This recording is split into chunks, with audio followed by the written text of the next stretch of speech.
அன்பார்ந்த மேல்நிலை 2ஆம் ஆண்டு வணிகவியல் மாணவர்களே வணக்கம்.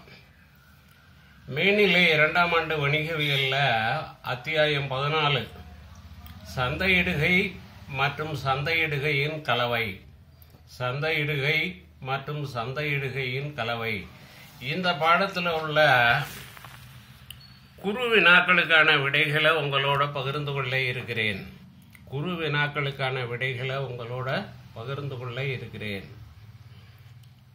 3 வினாக்கள் கொடுத்துருக்காங்க.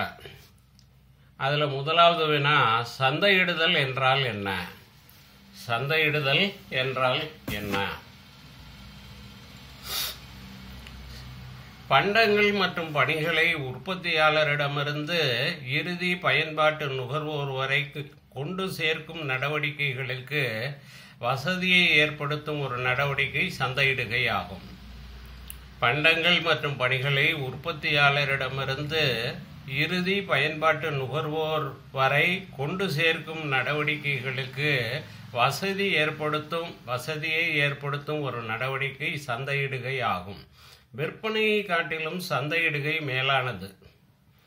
விற்பனையை காட்டிலும் சந்தையிடுகை மேலானது. சந்தையிடுகை இமயமலையை போன்று பழமையானது.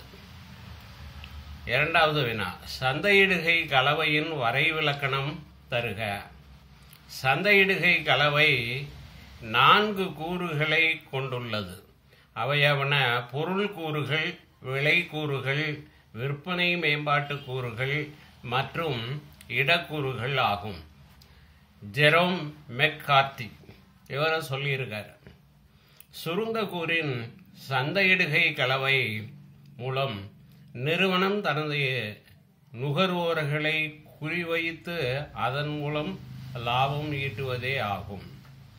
தரப்படுத்துதல் என்றால் என்ன? தரப்படுத்துதல் என்பது பொருட்களை இயல்பான தரத்தின் அடிப்படையில் பிரித்து அமைப்பது ஆகும். பொருட்களை தரப்படுத்துவதில் பல காரணிகள் தீர்மானிக்கின்றன. அதாவது பொருட்களின் அளவு, வண்ணம், சுவை மற்றும் அதன் தோற்றம் போன்றவையாகும். நன்றி மாணவர்களே.